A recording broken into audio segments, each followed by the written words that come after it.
오늘 밤에는 다니엘의 애언, 이런 제목으로 함께 은혜를 받고자 합니다. 다니엘의 애언, 지금 다니엘서를 새벽마다 읽고 계실 것입니다. 다니엘은 왕족, 귀족 출신의 선지자입니다. 다니엘서 1장 3, 4절을 한번 같이 읽어봅니다. 왕이 환관장 아스푸나스에게 말하여 이스라엘 자손 중에서 왕족과 귀족 몇 사람 곧 흠이 없고 용모가 아름다우며 모든 지혜를 통찰하며 지식에 통달하며 학문에 익숙하여 왕궁에 설만한 소녀를 데려오게 하였고 그들에게 갈대아 사람의 학문과 언어를 가르치게 하였고, 장학생을 모집하는 것처럼 인질로 끌려온 이스라엘의 왕족, 귀족 출신 아주 청소년들, 젊은 청소년들 가운데에도 뽑히고 뽑힌 우수한 사람들을 갈대아, 즉 바벨론에서 교육을 또 특별히 이제 시키고, 이 사람들은 관리로 나라에서 고급 공무원으로 채용하기 위한 그런 특혜를 베풀어 주게 됩니다. 그때 뽑힌 사람이 바로 다니엘이고, 다니엘의 세 친구 사드락, 메삭, 아벳느고도 뽑히게 됩니다. 이 다니엘이라고 하는 이름 뜻은 하나님은 나의 심판자이시다, 이런 뜻이 있습니다. 다니엘과 이 세 친구가 얼마나 믿음이 출중했던지 청소년 때부터 믿음이 아주 출중했습니다.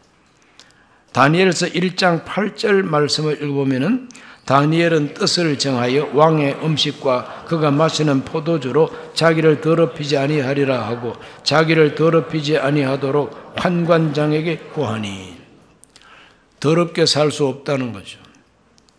무엇을 더럽다고 했는가 하면은, 아무리 왕이 진수성찬을 차려서 이 젊은 장학생들한테 먹으라고 내려주는 이 기름진 음식이라도 하나님 말씀에 먹지 말라고 한 그 음식이 있으면은 절대로 안 먹겠다는 거예요. 그러므로 하나님이 금하신 음식을 먹는다는 자체가 내 몸을 더럽힌다고, 내 영혼을 더럽힌다고 생각했기 때문에, 그러므로 아무리 인질로 끌려왔다 그러지만은 더럽게 살 수는 없다는 거죠.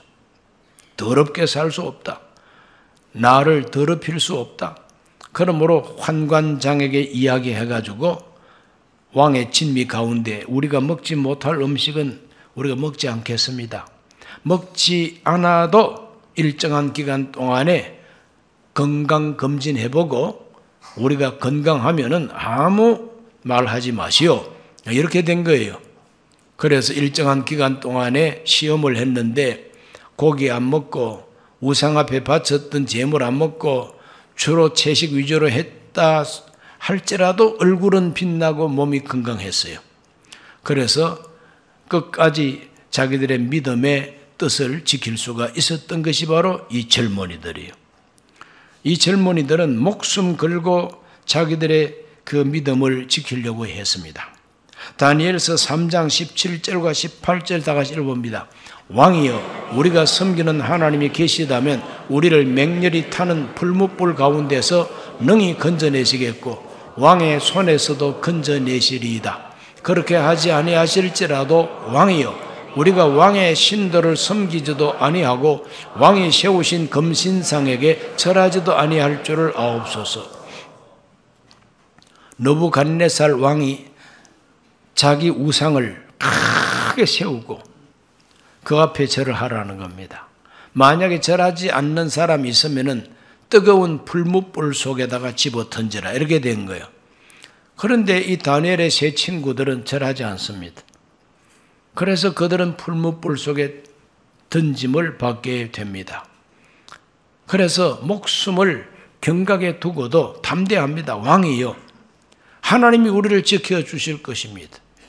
그리 아니하실지라도 우리는 왕의 신상에게 절할 수가 없다는 거예요. 목숨을 내걸고 믿음의 신조를 지키겠다고 하는 대단한 결단이죠.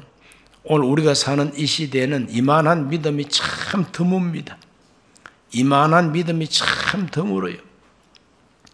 다니엘과 그 세 친구들은 이와 같이 특출한 그 믿음을 가지게 됐습니다. 이 다니엘이 선지자로서 하나님 앞에 쓰임 받았는데 이 다니엘의 예언을 가만히 보면은 어떤 한 개인에게 주시는 메시지도 아니고 특별히 자기의 동족 이스라엘을 위한 메시지를 주로 한 것도 아니고 또 자기 동족들이 포로로 끌려와서 고생하고 있는데 그 포로로 고생하고 있는 자기 동족을 찾아가서 희망을 전한 선지자도 아닙니다. 좀 특별합니다. 이 다니엘의 예언은 좀 특별합니다. 그것은 뭐냐? 미래에 대한 하나님의 세계사적인 그 섭리를 예언한 것이 바로 다니엘 예언의 큰 특징이 됩니다. 그래서 이 다니엘의 예언은 세계 패권의 변동을 예언합니다. 세계 패권의 변동이라. 다시 말하면 이 세계에서 어느 나라가 주도권을 쥐고 어느 나라가 패권을 잡고 다른 나라를 제압하고 세계사를 이끌어갈 수 있는가. 그와 같은 세계 정치 현장에서 일어나는 권력의 변동, 이것을 다니엘이 예언을 하게 되는 겁니다. 그래서 다니엘은 느부갓네살 왕이 꾼 그 꿈을 해석하면서부터 세계사의 변동을 예언합니다. 첫째는 바벨론 왕국 시대, 바벨론 시대가 지금 바벨론 시대는 황금 시대라. 그러므로 느부갓네살 왕 당신이 중심이 돼가지고 이 바벨론 시대가 금과 같이 그렇게 빛날 것이라고 예언을 합니다. 그러나 그 다음에는 은으로 된 양팔과 이 가슴판까지는 은으로 되어 있다. 그러므로 바벨론 시대는 끝나고 그 다음 세대는 바로 메데 바사 시대가 온다. 바사라고 하는 것은 페르시아입니다. 페르시아 시대가 올 것을 또 예언합니다. 세 번째로는 헬라 시대가 올 것을 예언합니다. 알렉산더 왕이 순식간에 세계를 정복해서 헬레니즘 시대가 이루어졌지요. 그런 시대가 올 것을 말합니다. 그리고 네 번째로는 로마 제국 시대가 올 것도 예언을 하고 있습니다.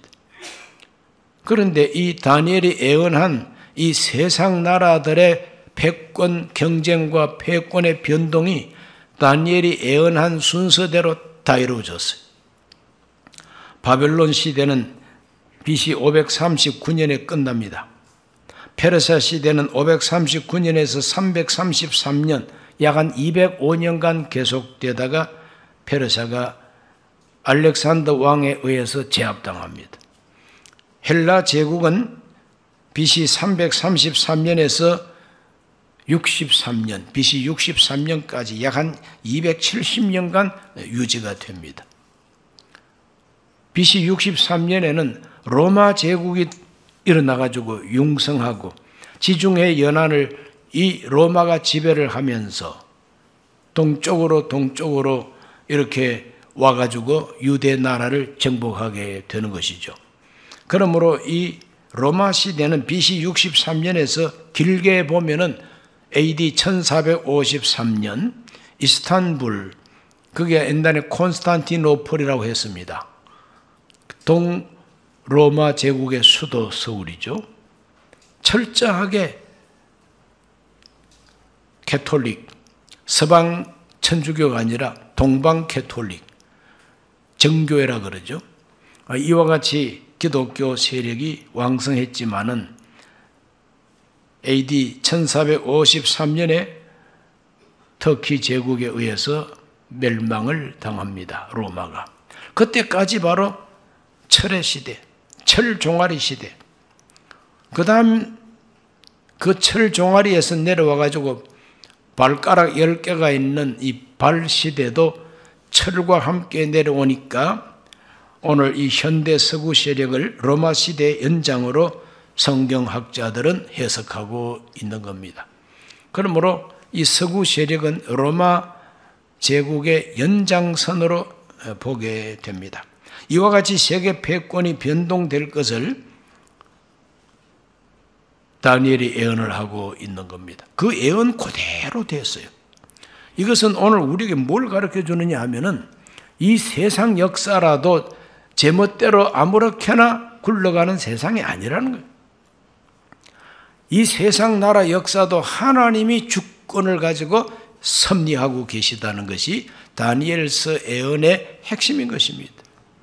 오늘 우리 대한민국에도 우리가 볼 때 정치가 이상한 것 같고 이러지만은 결국은 하나님의 뜻이 이루어져 나가는 섭리 속에 우리 한국 역사도 유지가 되고 있다는 걸 우리는 성경을 통해서 알게 됩니다.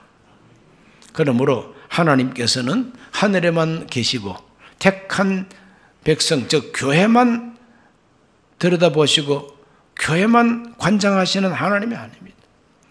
교회는 물론이고 온 세계와 온 우주를 통치하시는 분이 하나님이시다는 겁니다. 인정하시면 아멘 하십시다. 이렇게 다니엘서 예언의 가장 큰 예언은 세계 패권의 변동을 예언했고, 두 번째로는 하나님 나라가 온다. 하나님 나라에 대한 예언이 또한 핵심을 이루고 있습니다. 이 세상 나라가 이렇게 요동치고 변동을 치고 악한 통치자가 와서 하나님의 백성들을 괴롭히고 박해하고 막 그럴 거다. 그렇다 할지라도 끝에는 하나님 나라가 이루어진다는 겁니다. 이 세상 나라가 언제까지나 이렇게 패권 경쟁으로 유지가 되는 것이 아니라 때가 되면 하나님이 심판하시고 이 세상은 하나님 나라가 된다는 겁니다. 다니엘서 2장 44절에서 45절을 다 같이 한번 읽어봅니다. 이 여러 왕들의 시대에 하늘의 하나님이 한 나라를 세우시리니 이것은 영원히 망하지도 아니할 것이요 그 국권이 다른 백성에게로 돌아가지도 아니할 것이요 도리어 이 모든 나라를 쳐서 멸망시키고 영원히 설 것이라. 손대지 아니한 돌이 산에서 나와서 쇠와 놋과 진흙과 은과 금을 부서뜨린 것을 왕께서 보신 것은 크신 하나님이 장래 일을 왕께 알게 하신 것이라. 이 꿈은 참되고 이 해석은 확실하니이다 하니. 다니엘은 겁이 없습니다. 세계 최강국 바벨론의 왕 느부갓네살 왕 앞에서 앞으로 당신 왕권이 영원히 지속되는 게 아니라는 거예요. 당신 왕권이 영원히 계속되는 게 아니고 당신은 금이요, 당신 다음에는 은이요, 그 다음에는 놋이요, 그 다음에는 철이요, 그 다음에 10발가락씩 되는 진흙이 섞여가지고 어설프지만 종아리가 이어지고 하늘에서 사람이 뜬 돌도 아닌데 큰 돌 하나가 와가지고 이 우상을 깨부신다 그래요. 그리고 하나님이 던지는 심판의 돌이 이 세상 제국들을 다 깨부셔버린다는 거예요. 심판한다는 거예요. 그리고 온 천지가 돌천지가 될 것이다. 그러므로 하나님 나라가 그렇게 심판을 통해서 온다는 것을 예언하고 있는 겁니다.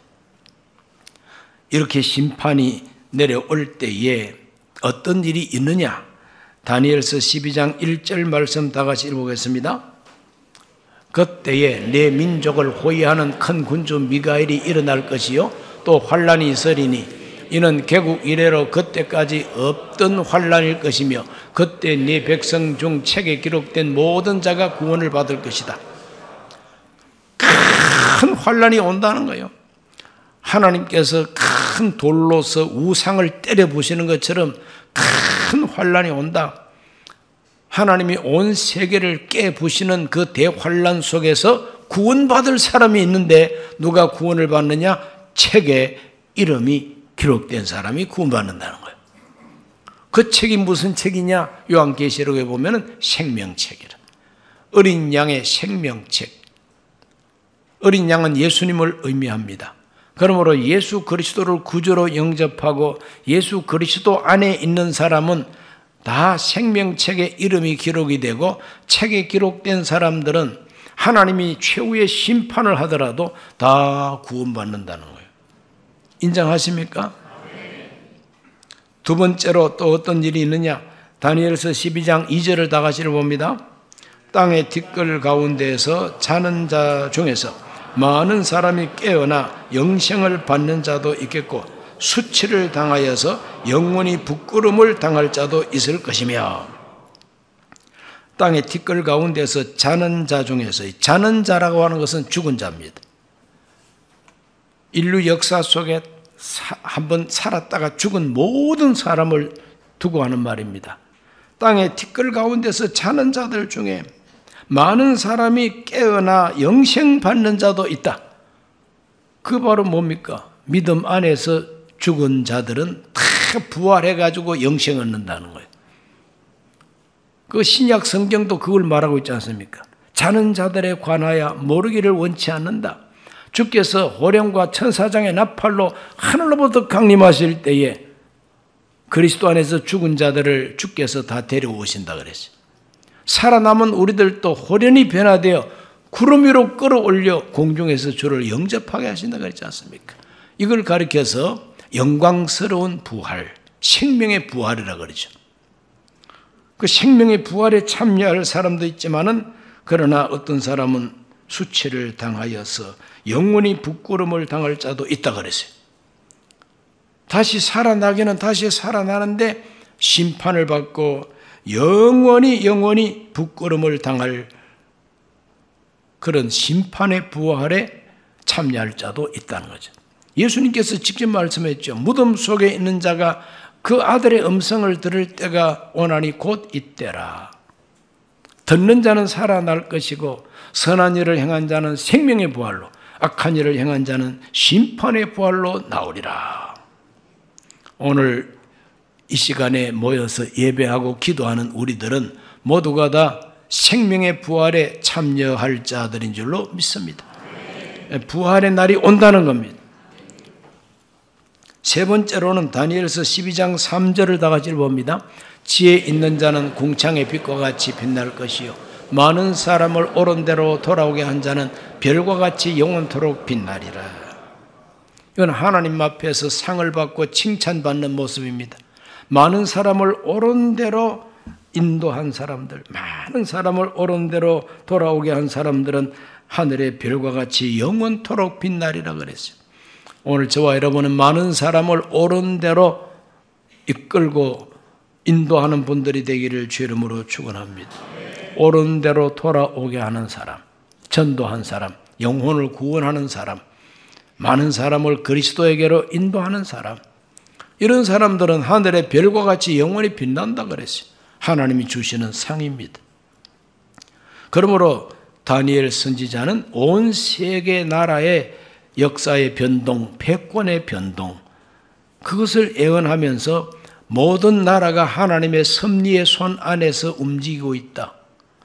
그 하나님이 이 세상 나라를 심판할 때가 온다. 그 심판할 때에 구원받는 사람은 누구냐? 생명책에 기록된 사람이 구원받는다. 그리고 생명의 부활로 나와서 영생 얻을 자가 있고 하늘에 빛나는 별과 같이 영원히 빛나는 사람들도 있다. 오늘 우리 모두는 이 다니엘의 예언을 들을 때에 그러면 가장 중요한 게 뭐냐? 사람이 사는 동안에 가장 중요한 게 뭐냐? 영원히 변함없는 가치가 뭐냐? 생명책에 이름 기록되는 겁니다.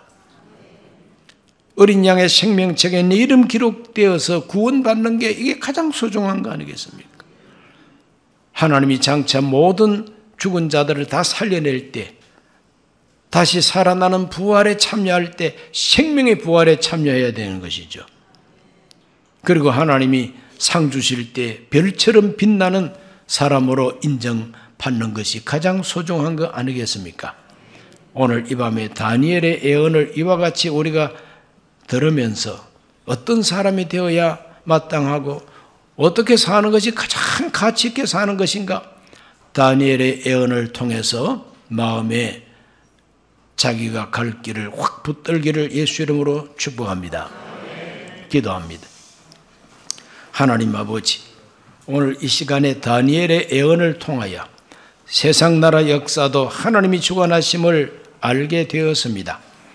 하나님, 이 세상의 온갖 패권, 이 모든 변동이 하나님의 손 안에 있음을 믿습니다. 하나님께서 이 세상 나라를 언제까지나 지루하게 역사를 계속하지 아니하시고 심판할 때가 온다고 말씀했습니다. 오늘 우리 모두는 심판의 때에 생명책에 이름이 기록되므로 구원받게 하여 주옵시고 참으로 생명의 부활에 참여하며 영광스러운 부활에 참여하며 하나님 앞에 큰 칭찬과 상을 받고 별처럼 빛나는 사람들이 되게 해 주옵소서.